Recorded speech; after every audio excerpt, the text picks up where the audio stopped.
Bismillahirrahmanirrahim. Assalamualaikum warahmatullahi wabarakatuh. Bismillahirrahmanirrahim. Wassalatu wassalamu ala Rasulillah Sayyidina Muhammad bin Abdillah wa ala alihi wa sahbihi wa man tabi'ahum ila yaumil qiyamah. Al-Fatihah ila hadratin Nabi Mustafa Rasulullah sallallahu alaihi wasallam. Bismillahirrahmanirrahim. Wa ummatina wa abidina wa abidina wa masyayikhina wa li jami'il muslimina wal muslimat wal mu'minina wal mu'minat khususan ila ruhi walidayhi nasudhi bin Ismail walidayhi Ahmad Ghazali bin Arsyad Sayyidina Kini Muhammad Ma'mun bin Kini Abdul Rahman Sayyidina Kini Abdul Wahab bin Kini Abdul Samad Sayyidina Kini Muhammad bin Abdul Qansar Sayyidina Kini Syafiq Hadani Sayyidina Kini Abdul Zain bin Muhammad Zain Sayyidina Kini Muhammad Hashim Mahbub Sayyid Muhammad bin Nabi Abbas Al-Malik Al-Fatiha.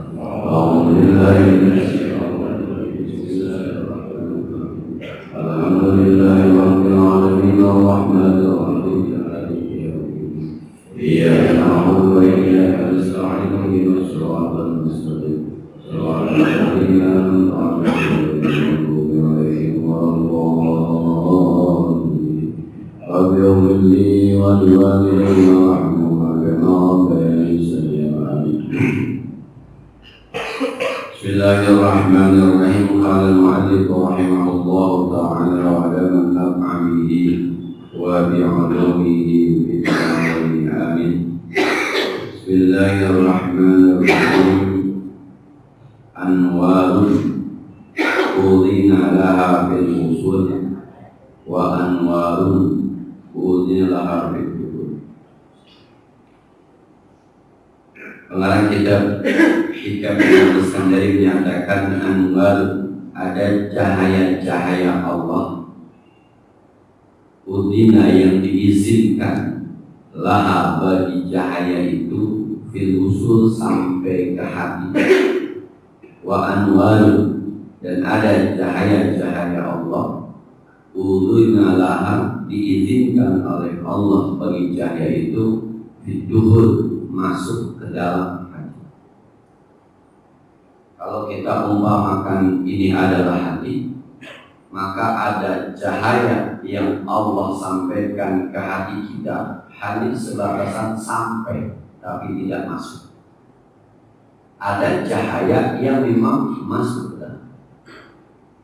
Nah, Allah dalam Al-Quran mengatakan Allah nurus samawati wal ardh matluhi kamishkatin fiha misbah. Allah itu cahaya langit dan bumi. Maka pada tiap diri manusia itu Allah izinkan cahaya yang bersumber dari zatnya itu, ada yang sampai ke hati, ada yang masuk ke hati. Yang sampai ke hati ini mungkin yang kita sebut dengan iman, tapi yang masuk ke dalam hati ini yang kita sebut dengan ihsan. Orang yang dikasih cahaya sampai sama Allah hanya sampai ke hati, tapi tidak masuk ke dalam hati, itu masih bermain pada urusan dunia dan akhirat. Kadang-kadang dia cinta akhirat karena dia paham betul bahwa itu benar, tapi kadang-kadang dia pun cinta dunia karena dia punya dalil tersendiri dunia bisa mendukung urusan akhiratnya. Maka orang-orang yang cahaya Allah hanya sampai pada lapisan luar hati, itulah orang-orang yang ahlul dalil wal barahir, orang-orang yang punya dalil, punya argumentasi terhadap kehidupannya. Tapi ketika orang cahaya Allah sudah masuk dalam hatinya, dia menjadi ahli ma'rifah, orang-orang yang tidak perlu dalil lagi untuk mengenal Allah Subhanahu wa ta'ala. Ambil contoh misalnya, dalam hidup ini kita selalu diminta sabar oleh Allah Subhanahu wa ta'ala. Wasta'inu bis-sabri was-salah. Kita tahu, kita paham, tapi kadang-kadang kita kagak ngamain. Pengetahuan kita terhadap sabar luar biasa. Udah sering ngaji kita tentang sabar. Tapi ketika musibah terjadi kepada kita, ketika ujian ada sama kita, ketika kekurangan rezeki ada sama kita, justru kita nggak bisa sabar. maka seakan-akan cahaya Allah hanya sampai kepada hati kita, tapi tidak masuk ke dalam hati kita. Ayatnya udah jelas, wa nabluwannakum bi syai'in minal khawfi wal ju'i wa naqsin minal amwali wal anfusi wat thamarat wa bashshiris sabirin. Jelas ayatnya, Anda pasti akan kami uji, kata Allah. Pasti diuji. Semuanya paham, ini ujian dari Allah, ini cobaan dari Allah. Bahkan ketika diuji, Allah menyatakan, Rasulullah menyatakan tidak ada yang tidak baik dari umat Islam. Ketika dikasih rezeki dia bersyukur, itu baik. Ketika dikasih musibah dia sabar, itu baik. Kaya miskin bisa menghasilkan pahala buat kita semuanya. Kita paham itu, tapi ketika itu terjadi, justru pemahaman kita tidak masuk ke dalam hati. Nah, semua orang tahu tahajud itu baik. Semua tahu. Tapi berapa banyak orang yang tahajud sama yang gak tahajud? Yang paham tentang tahajud pun kadang-kadang tidak tahajud. Maka seakan-akan cahaya Allah hanya sampai kepada hati kita, tapi tidak masuk ke dalam hati kita.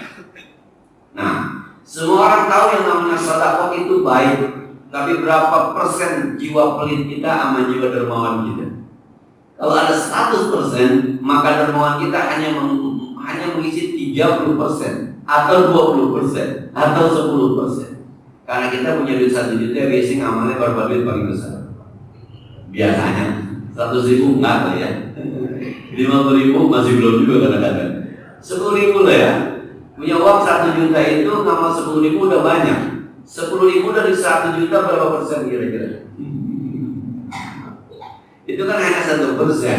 Sementara kita paham betul yang namanya sedekah itu bisa mencegah kejahatan, bisa mencegah bencana. Tadribur rizqa wa tarfa'ul bala. Sedekah itu bisa menghasilkan rezeki, juga mencegah bencana. Kita tahu bahwa sedekah itu nanti akan menaungi kita di akhirat. Ketika orang sedang berurusan dengan Allah, panas kita ditaungi oleh di bawah sedekah kita. Kita paham bahwa la khaufun 'alaihim wa la hum yahzanun. Orang sedekah itu tidak akan merasa takut, tidak akan punya rasa duka cita. Paham kita, tapi ngejahilah. Pemahaman ini yang disebut dengan ahli dalil. Dia punya dalil, tapi dia tidak melaksanakan. Seakan-akan cahaya Allah hanya sampai ke hati kita, tapi tidak masuk ke dalam hati kita. Maka ada doa mengatakan, Allahumma rzuqna imanan yubashiru qalban quluban. Ya Allah, berikan saya iman yang nyerap ke hati. Yubashiru, nyerap ke hati. Apa ujungnya? Hatta na'lama annahu la yusibana illa ma katabtu 'alaina. Sampai kami paham betul apapun yang terjadi kepada kami itu sudah ditentukan oleh-Mu ya Allah. Wa ridha bima qasamtahu lana, dan kami bisa ridha dengan apapun yang Kau berikan kepada kami. Ya Dzal Jalali wal Ikram. Itu doanya, itu doanya yang doa kita supaya nur Allah tidak hanya sampai ke hati, tapi nyerap ke dalam hati. Nah, orang-orang yang nur Allahnya sudah nyerap ke dalam hati itu adalah orang-orang yang sudah terlepas dengan urusan dalil, sudah terlepas dengan urusan argumentasi. Bukan itu, hidup tuh bukan itu, gitu. Hidup tuh bukan itu. Ya gua kalau kagak mana mati. itu cahaya baru sampai ke hati, tapi belum masuk ke hati. Walladzi yuhyi wa yumiit. Allah yang menghidupkan, Allah yang mematikan. Allah nggak bilang lu makan kalau hidup, lu kagak makan kalau mati. Enggak, Allah nggak bilang begitu. Urusan hidup mati itu urusan Allah. Nggak makan juga nggak mati. Tuh Ashabul Kahfi 300 tahun, 309 tahun tidur asik-asik aja. Enggak mati. Nah, ntar kalau gua kagak minum kausan bang, enggak. Allah bilang makanlah kamu, minumlah kamu. Allah nggak bilang kalau kagak minum lu mati, kalau kagak minum kalau kausan. Enggak, Allah nggak bilang begitu, enggak. Itu ihsan. Itu kalau udah masuk ke dalam hati. Ada apa ayat yang mengatakan makanlah kamu, kalau nggak makan kamu mati. Makanlah kamu, kalau kagak makan kamu malas ibadah. Makanlah kamu, kalau nggak makan kamu nggak cerdas, kamu nggak alim, kamu kagak khusyuk sholat. Nggak ada. Nggak ada. Ayat tidak mengkaitkan antara makan dengan khusyuk sholat, nggak ada. Kita doang apa yang lakukan, makanya andalil kita. Kenapa? Cahaya Allah sampai. Bukan nggak bagus, bagus juga. Cuma baru sampai ke batas hati, tapi belum nyerap ke dalam hati. Nah, kalau ada orang mau begini misalnya, mau ngaji hikam mah apaan gua? Akhirnya gak ngaji. Coba lurus ke dua pikiran Pak. Hikam kagak paham. Kalau mau paham kudunya ngaji. Sekarang kagak ngaji. Ketidakpahaman dia terhadap sebuah materi itu cahaya sampai ke hati, tapi ketidakmauan dia untuk mempelajari itu namanya hati, tidak sampai ke dalam. Nah, alladzi khalaqal mauta wal hayata liyabluwakum ayyukum ahsanu amala. Itu kan ayatnya. Allah jadikan hidup kamu, mati kamu. Allah ingin uji siapa di antara kamu yang benar-benar baik amal ibadah. Jadi nggak ada hubungannya Pak sholat wudu sama banyak duit sama kurang duit, nggak ada hubungannya. Tadi kita sudah bilang, gue bagaimana mau wudu tambah banyak, gue bagaimana mau wudu 2 kali 15.000, gue bagaimana mau wudu. Subhanallah. Ini sekali lagi, ada cahaya yang diizinkan oleh Allah sampai ke hati kita, ada cahaya yang diizinkan oleh sampai ke hati kita. Memang orang-orang yang masih pada sampai di hati tapi belum, itu kadang-kadang dia cinta dengan akhirat, urusan akhirat, tapi kadang-kadang dia juga cinta dengan dunia. Orang-orang yang sudah di hati itu sudah tidak pakai rumus lagi Pak. Bahasa itu kalau bahasa saya udah nggak pakai rumus sudah. Kalau makannya kalau kenyang aja, kuat aja gitu. Karena sekali lagi tidak ada urusannya kenyang sama makan pun nggak ada. Orang ada yang makan dulu nggak kenyang ada Pak. Ada orang yang makannya dikit Pak, tapi kenyang aja ada. Ada orang yang nyaur Pak pakai nambah Pak, nyaur puasa sunnah, belajar nambah masih batal Pak puasanya, udah nyaur nambah masih batal. Tapi ada orang yang lihat itu cuma minum air putih doang, amat teh kadang-kadang tukang mobil mau merokok, nyaur, sampai maghrib. Nah, ini bukan soal makan atau tidak makan, bukan soal nyaur tidak nyaur, mau nggak, kuat nggak, itu bicara hati nih. Nah, berapa banyak Pak orang kaya yang dalam tanda petik mohon maaf nih pelitnya luar biasa. Tapi berapa banyak orang miskin yang dermawannya luar biasa. Soal dermawan sama soal pelit bukan soal harganya. Yang bagusnya orang kaya dermawan, paling bisa. Orang miskin dermawan itu baik, tapi orang kaya dermawan jauh lebih baik. Kenapa? Sebab ketika dia dermawan manfaatnya jauh lebih besar. Sedermawan-dermawannya orang miskin berapa duit nggak mau? Punya duit cepet, paling yang amal 50.000. Tapi kalau orang kaya punya 1 miliar, dia ngamal 500 juta, adem. Masjid adem, kampung adem, yatim adem, janda adem Pak. Nah, tapi sifat dermawan itu tidak ada kaitannya dengan uang banyak atau sedikit. Tidak, ini soal cahaya Allah. Masuk apa nempel? Masuk apa nempel? Semua tahu Pak ketika ngaji. Kalau hari Jumat khotib ngomong dengerin, jangan ada yang tidur. Semua tahu Pak, tahu semua. Tapi kalau jadi khotib Pak, separuh Pak, separuh melek, separuh tidur Pak. Nah, semua juga tahu kalau waktu ngaji, apalagi kalau lagi Idul Fitri, ada ansidu wasma'u wa ati'u. Perhatikan, dengarkan, taati, rahimakumullah, ansidu, saudara-saudara sekalian yang dirahmati Allah. Perhatikan. Tahu semua. Semua tahu Pak, kalau sholat itu surah pendek sama surah panjang, yang bagus surahnya panjang. Semua tahu, tapi yang benci surah panjang juga banyak Pak. Kenapa? Cahayanya hanya sampai ke hati, sampai tidak masuk ke dalam hati. Nah, orang yang sudah masuk dalam hati, sudah terlepas dari hitungan-hitungan dunia. Dia makan apa aja udah enak aja, banyak bukan ini, intinya bukan ini gitu. Intinya bukan di sini. Ini bukan soal daging, tempe, tahu, ayam, nasi, bukan. Gue mau ke Eropa roti jadi. Gue semua dimakan ayam satu sendiri jadi. Makan di Indonesia pakai ikan asin ikan teri siap. Enggak, bukan itu, bukan masalah. Luar biasa. Mereka membayangin itu kayaknya nikmat, nikmat, cuma sayang kita cuma bisa membayangin doang Pak. Tapi kita masih penuh dalil. Itu tadi tidur kemalaman, besok soal tahajud. Padahal soal tahajud bukan soal tidur kemalaman. Nah, ketika ada taklim di sebuah masjid ada orang begitu. Nggak bisa Ustaz, nggak bisa. Kita mah kalau udah begadang tuh malam, sama yang namanya tidur udah susah ya. Saya bilang, ini malam begadang di sini, malam begadang. Terus pagi-pagi mau tidur, depan rumah kita ada kebakaran gede. Antum nggak sih? Enggak. Kuat lagi tuh di siang ada tidur. Kenapa? Anda khusyuk. Anda takut di sini. Ada khusyuk di sini. Ini harus mati. Kalau tidur angus buah, Anda takut di sini. Ketakutan Anda itu bikin Anda tidak ngantuk. Kekhusyuan Anda yang mematikan api yang kebakar bikin Anda. Begitulah sebenarnya mestinya kita kepada Allah. Api dunia mah kecil, api neraka lebih hebat. Takut sama api kecil, takut sama Allah. Wala takhshawhum wakhshawni. Jangan takut sama mereka, takut sama aku, kata Allah. Ini yang belum sampai ke hati kita. Hati saya, hati kita, hati saya. Cuma kalau saya tanya itu berarti kita sama ini buatan. Cahaya Allah sampai hanya kepada hati kita, tapi tidak masuk dalam hati kita. Allah subhanahu. Kenapa? Cuma sampai di sini, tidak masuk ke dalam. Lanjutnya kata Ibnu Athaillah Sekandari, rubbama waradat 'alaikal anwaru fawajadatil qalba mahsuwan bisuril aftar fartahalat min haitsu ja'a.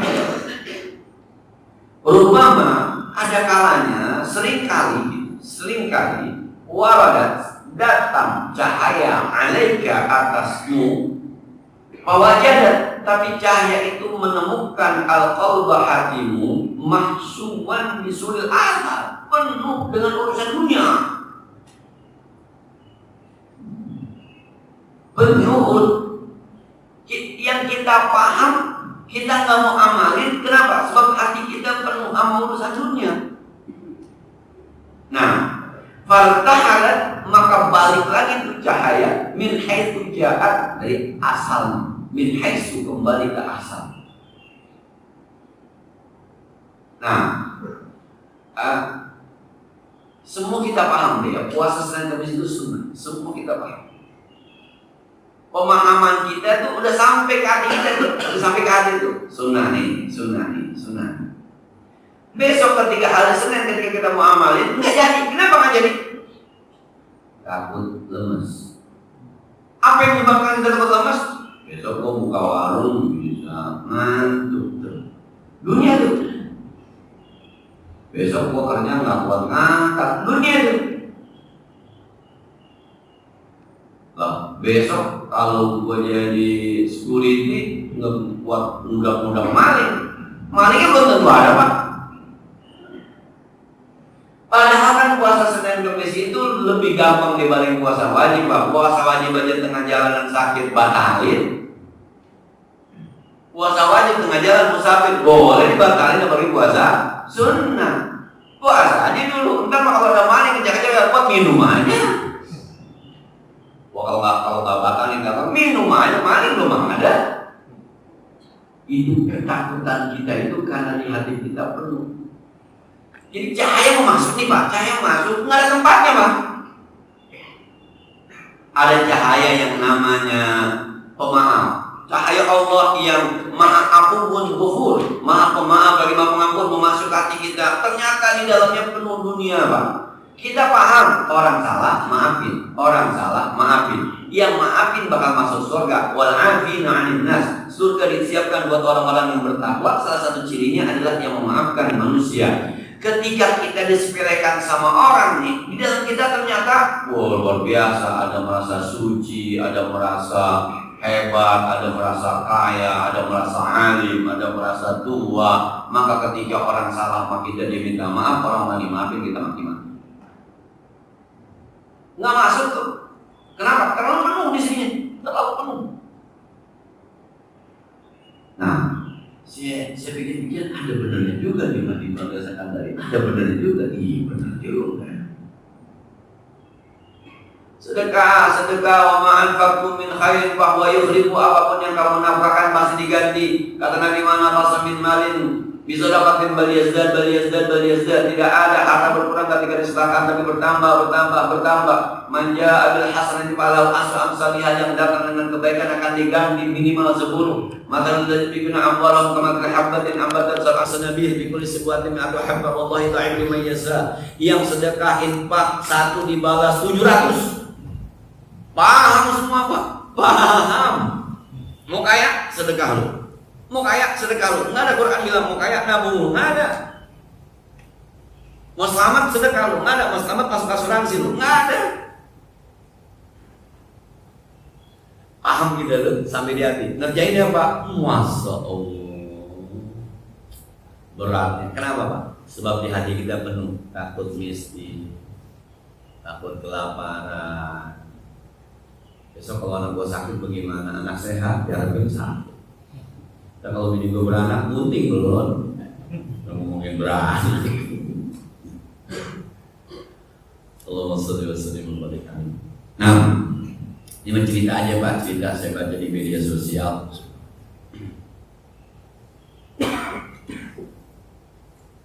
Seorang ibu yang ditinggal mati suaminya punya anak 8, yatim. Tuh kerjaannya cuma ngajar majelis taklim doang, dari rumah ke rumah, dari masjid ke masjid. Dan hebatnya itu ibu dalam tanda petik mohon maaf nggak mau diamplopin. Nah, saya mah jangan dikasih apa-apa kecuali kalau pagi-pagi sediakan saya sarapan, kalau siang-siang sediakan saya makan, kalau malam-malam kalau saya makan itu aja, saya jangan dikasih. Akhirnya ada seorang ibu yang ngomongnya bahasa begitu. Kita kalau jadi ibu rumah tangga tuh biar punya kebiasaan. Kapan-kapan laki kita mati mendadak, kita nggak kelaparan. Kapan-kapan kita dicerain, lagi kita bosan sama kita. Tapi ibu itu membantah teori itu. Apa dia bilang? Tahu nggak kenapa? Sampai dia bilang itu ibu 8 anak sekolah, makannya mana? Biasa. Kan ibu ketika ngajar nggak minta apa-apa, enggak. Selain aja sama Allah. Wah ini bahasanya Allah. Bagaimana caranya? Dulu suami saya itu, saya sekarang nyontek apa yang nggak tahu suami saya. Suami itu orang baik gitu.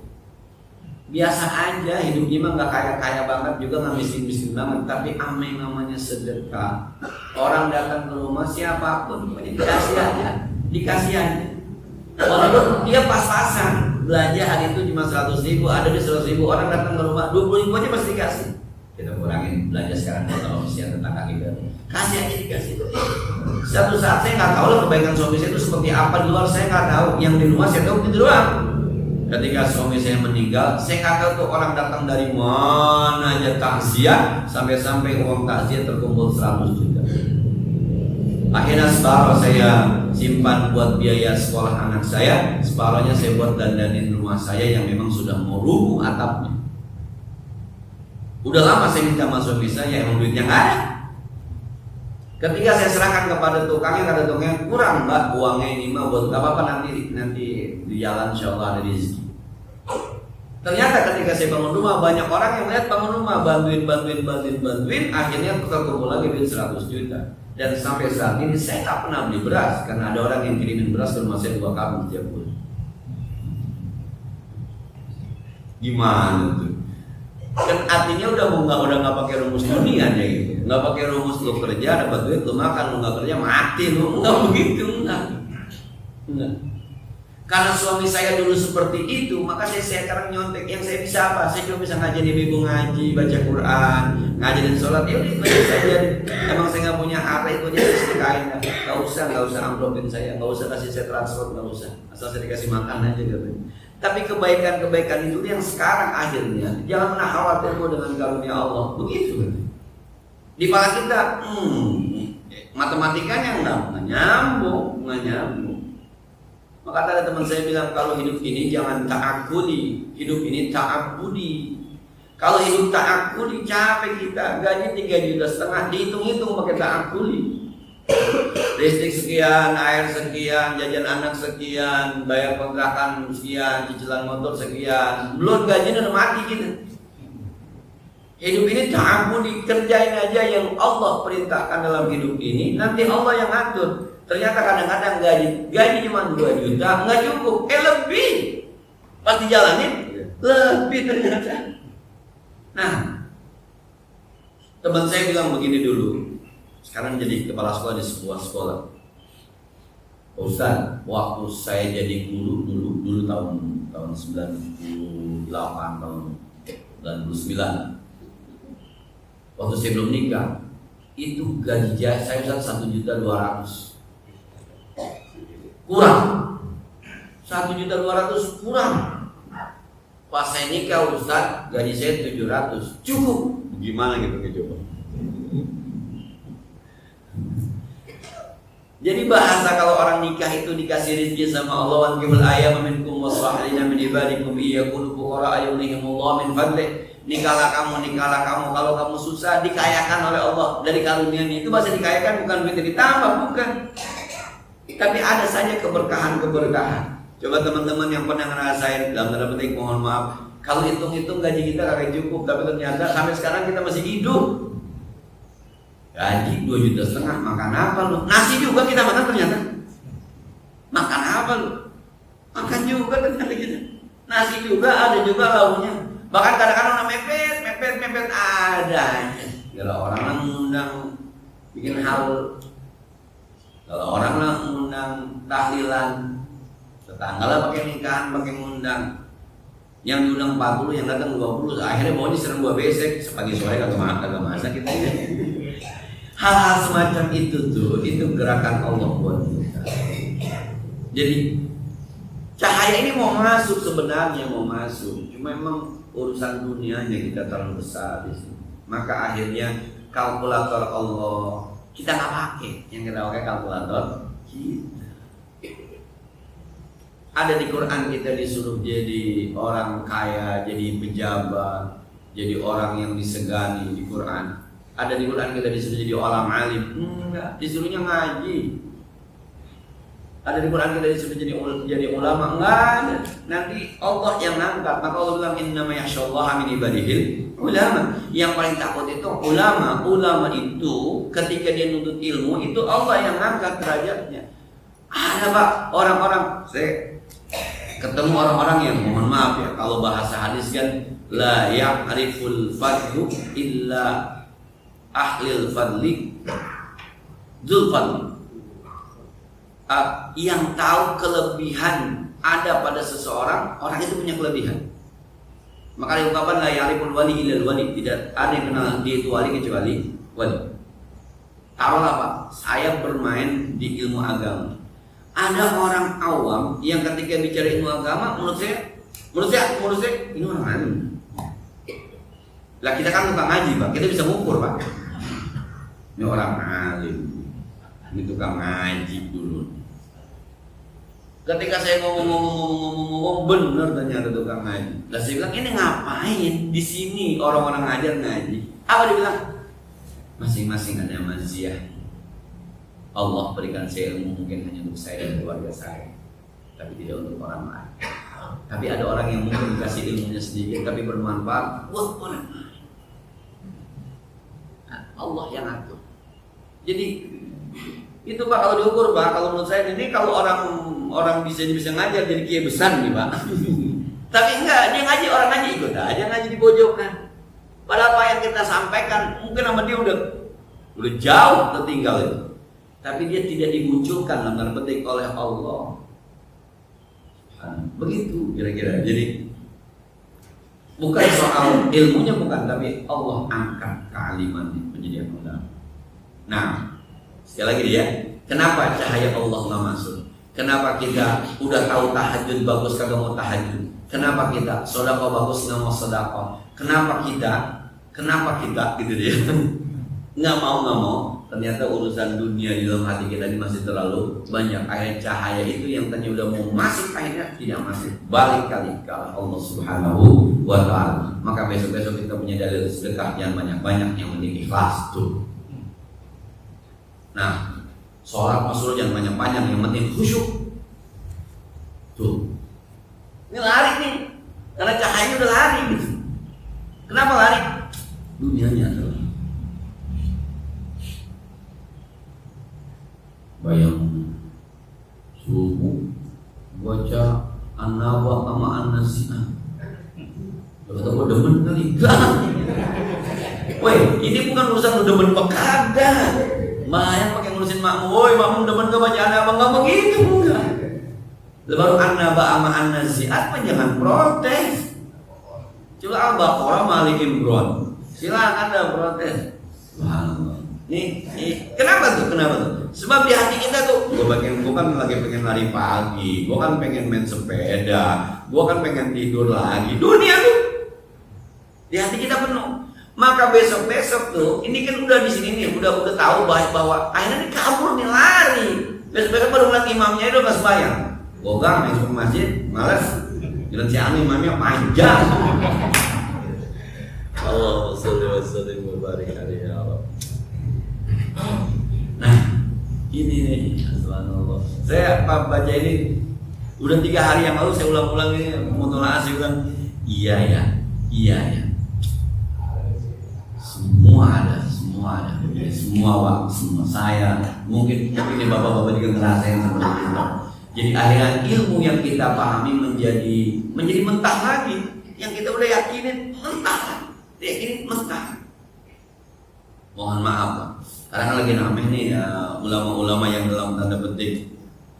Ya beginilah, mudah-mudahan beliau nggak marah gitu ya. Agih nikah lagi, dulu ramai orang kan ninggalin Agih. Ini apa masalahnya?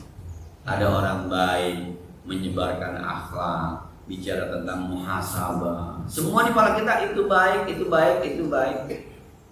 Pas jadi nikah lagi kita benci. Kenapa kita benci? Karena di hati kita tuh ada urusan dunia. Apa urusan dunia di hati kita ketika itu?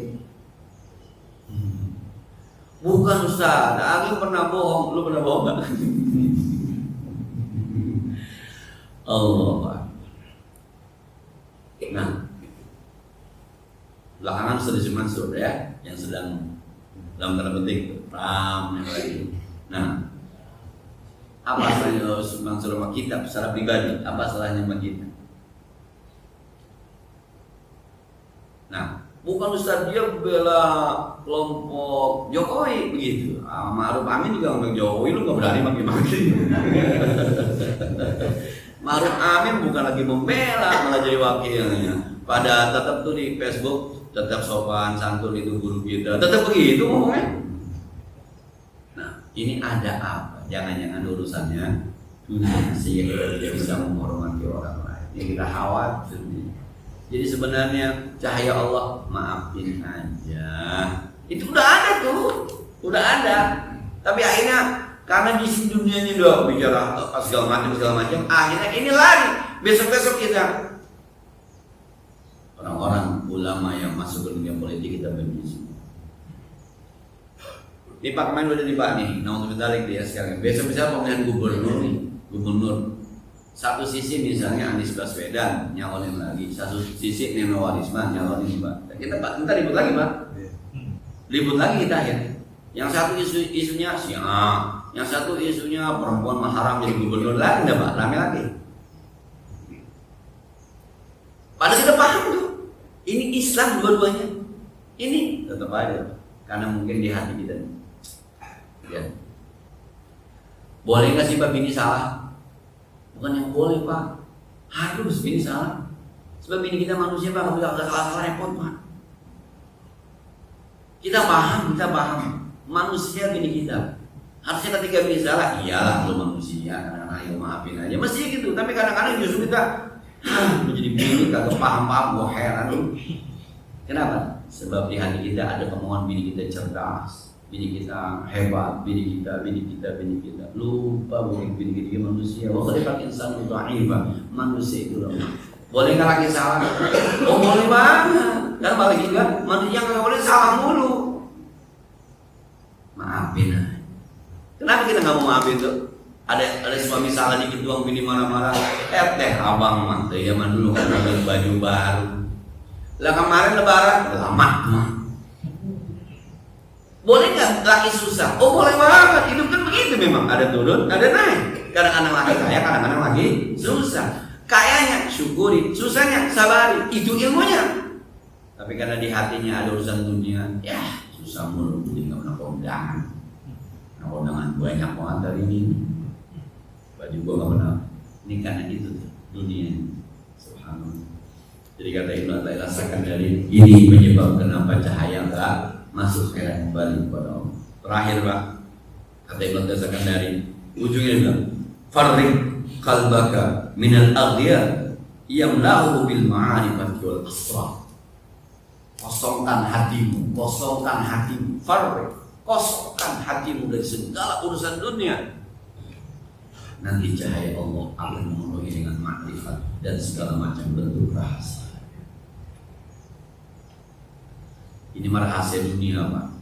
Saya dulu sempat protes kepada guru saya Kiai Haji Mursyid yang kalau saya masih kecil kalau saya pada Senin Kamis itu dia seming maghrib ketinggalan karena saya tahu dia puasa. Sebagai orang yang sedang menuntut ilmu, saya protes. Mestinya kiai jangan makan dulu. Harusnya kiai jangan makan dulu, minum. Saya ukur amal diri saya saat itu. Saat itu kira-kira saya masih SMA kan. Jadi saya kalau buka puasa itu minum, makan gorengan, ke masjid, keburu. Tapi dulu saya kadang-kadang berdua anaknya, dan belakangan orang udah rapi dia udah datang bayar ya belum. Kalau jamaah, bisa bilang, ya ini buka puasa segitu. Harusnya dulu. Sekarang nih pas Allah takdirkan saya ngajar seperti beliau zaman dulu. Saya Pak pernah puasa yang maghribnya saya harus ngajar. Habis maghrib saya harus ngajar. Kalau malam Selasa, kalau saya sekarang akhirnya saya pikir malam Selasa maghrib saya nggak ngajar, habis sisa aja. Malam Jumat maghrib saya nggak ngajar, habis sisa aja. Ternyata memang agak keduluran kita Pak. Kalau kita buka puasa dulu, sembahyang dulu, ngajar dulu, maghrib, isya baru ngajar, pulang setengah 10 baru makan. Wah, dikerokin kita Pak. Saya baru sadar, ternyata guru saya yang 20 tahun lalu saya protes. Ternyata begini kerjaannya. Pantas dia makan dulu. Habis makan dia sholat, habis sholat dia ngajar habis maghrib di masjid A, habis isya di masjid B. Pulangnya kira-kira jam setengah 10.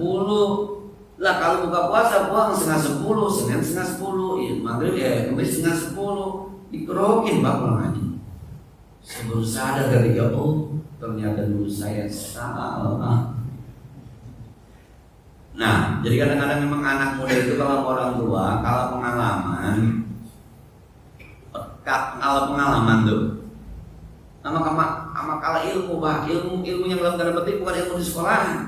Orang tua kita kalau ngomong gini, ini mah pengalaman lagi nih anak terbalik naik motor. Rupanya orang tua kita dulu pernah naik motor kayak gitu terbalik Pak. Jadi dia bilang terbalik nih. Kamu kok bapak bisa terbalik? Iya, dia nggak ngomong, bilang dulu gua udah terbalik itu begitu. Pernah tuh pengalamannya itu. Nah, ini baru yang urusan dunia Pak. Kalau rahasia yang Allah berikan ketika hati kita kosong itu rahasia yang barangkali hanya kita yang bisa merasakan dan sulit juga menjelaskan. Sampai ada sebuah kata orang tua kita bilang, yang penting berkah. Tuh, nggak apa-apa duit dikit yang penting berkah. Nggak apa-apa ilmu dikit yang penting berkah.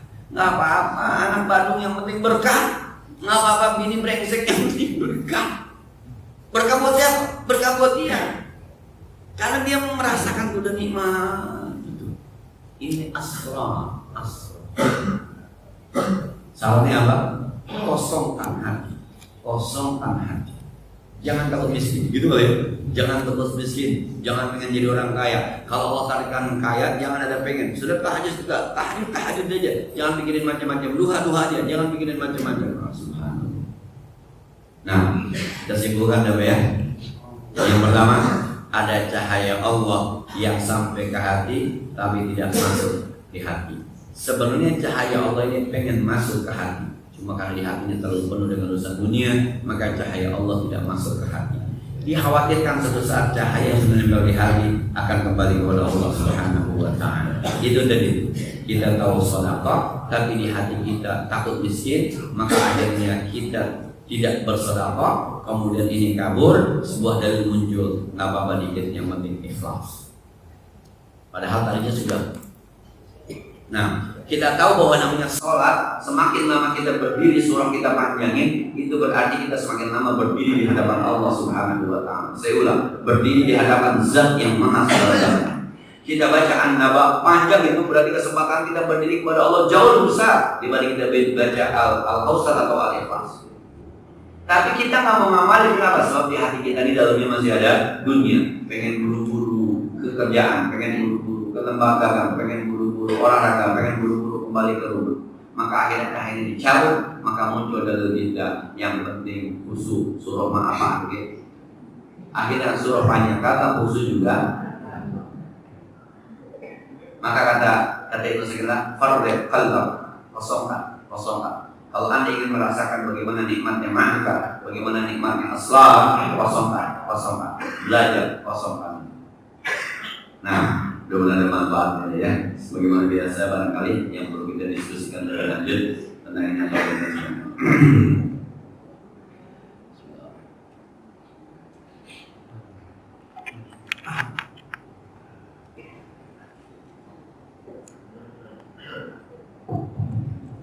Assalamualaikum warahmatullahi wabarakatuh. Ustaz yang disampaikan tadi soal cahaya Allah kepada kita ya, itu masuk dalam hati maupun hanya di luar hati, itu masuk ke dalam lubuk hati kita. Ini yang jadi persoalan ini. Apa disampaikan tadi itu persis yang selama ini kita rasakan. Jadi itu tidak kita pungkiri bahwa itu selalu kita kalau mendapatkan yang seperti itu, baca Quran atau bacaan pada saat sholat panjang amat sih, beda banget gitu kan. Kalau kita baca yang lain, terus setelah kita sholat juga kadang-kadang buru-buru, yang setelah kita sholat itu, ya kalau kita baca doa 10 menit aja, berapa banget gitu. 1 menit itu udah kelamaan gitu, malah nggak ada apa-apanya. Ini jadi memang dalam hati kita seperti itu. Nah, yang jadi persoalan bagaimana mengosongkan hati kita dan juga bisa mengisi supaya cahaya Allah itu masuk dalam hati kita. Nah, ini cara mengosongkannya ini susah. Ini satu. Yang kedua, ini ada persoalan. Kadang-kadang kita ini sebagai muslim, entah dunia entah apa, akhirnya keyakinan kita itu suka berubah. Ternyata kalau kita menganut muslim ini kok kayak begini sih, kita menganut ini kayak begini, itu mungkin karena dunia itu.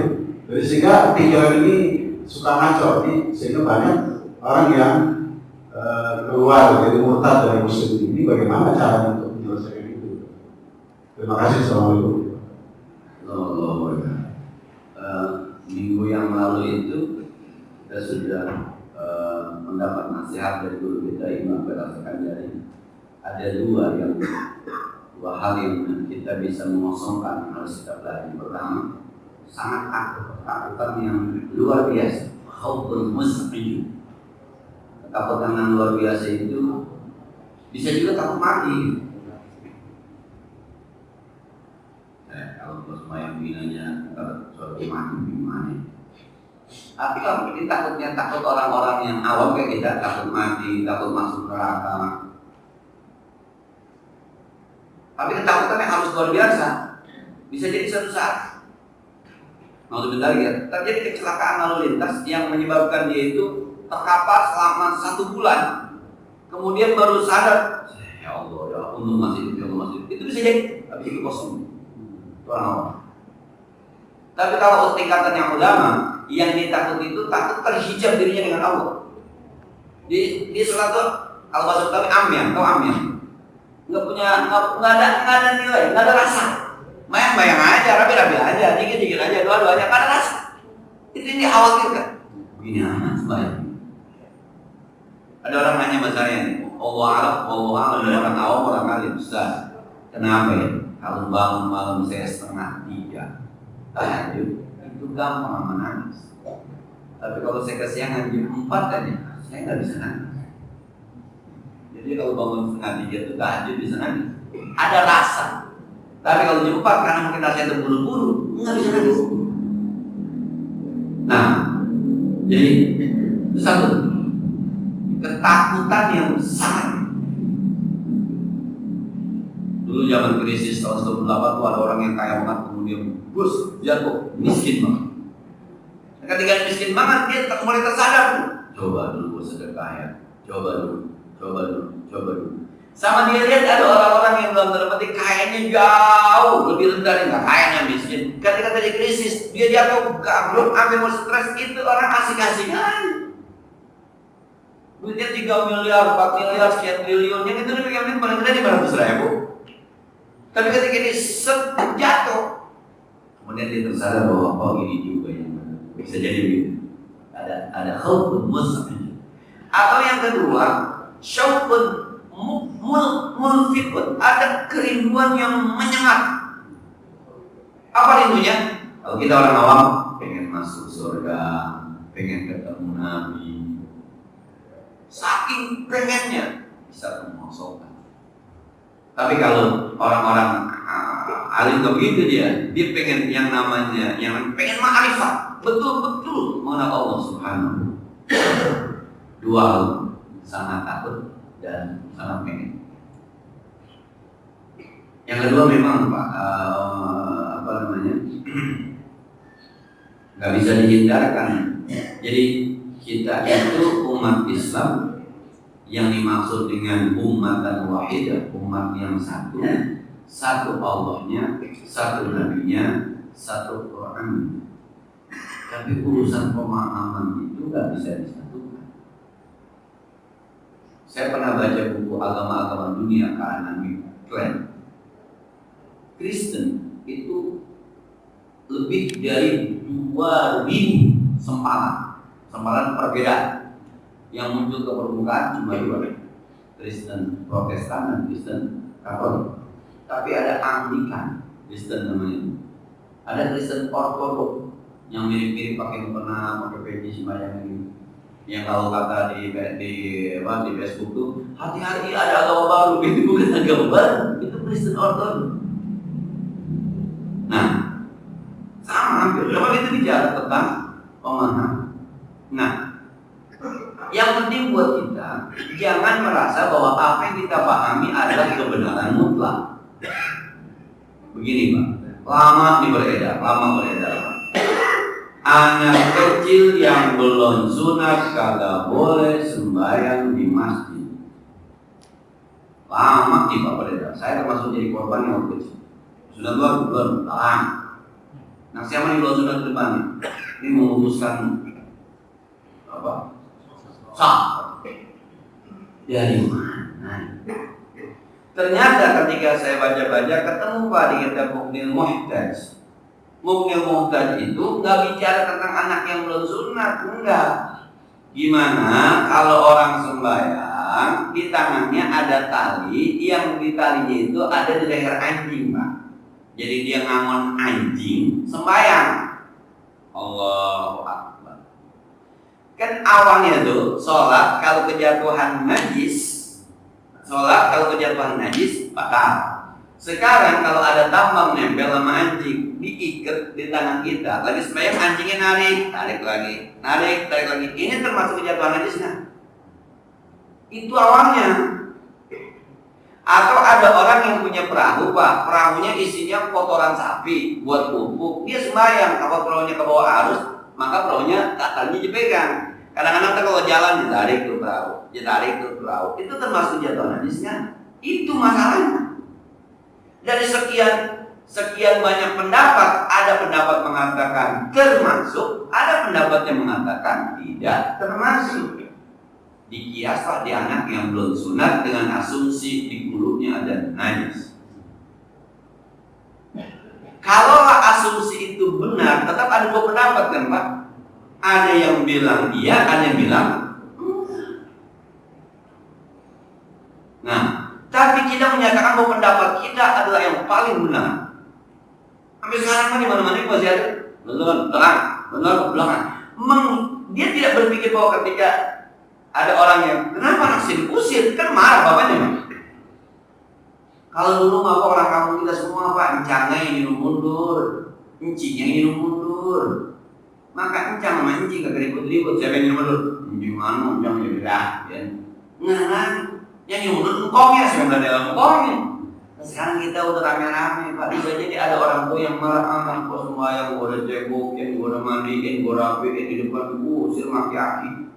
Diusir sama, padahal ada pendapat yang berbeda.